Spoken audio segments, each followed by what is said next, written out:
bagus. Sing edung pertama suarane enak. Geryane Wonokerto. Bengi melok ludruk lero anyar. Nek awan bakul tahu. Nek wayang bedul ngajak lumana laketun jarene golek mangsa.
Gorokane asat seri kakan sego jagung.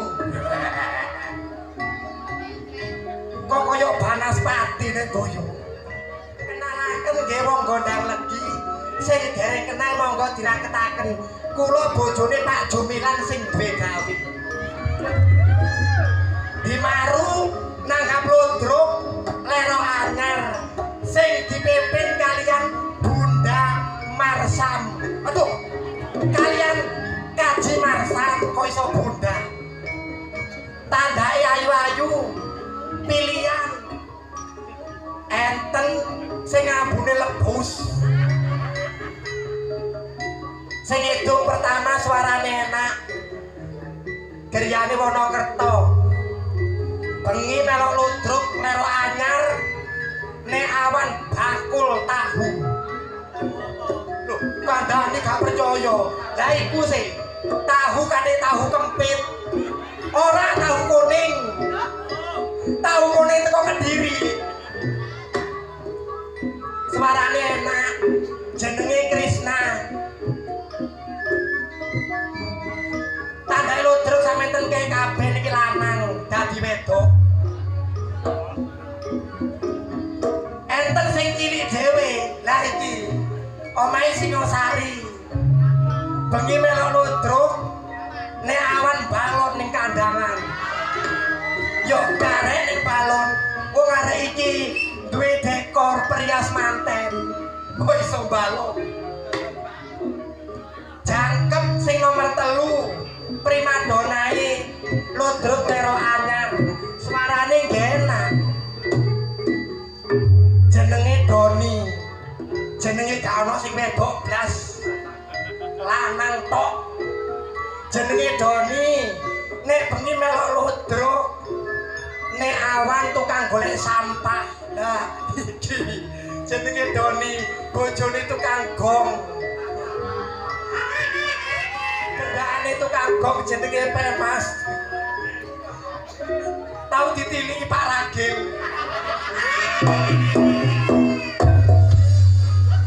sapiro iki rek nyoro wedok cek angele koyo keleken watu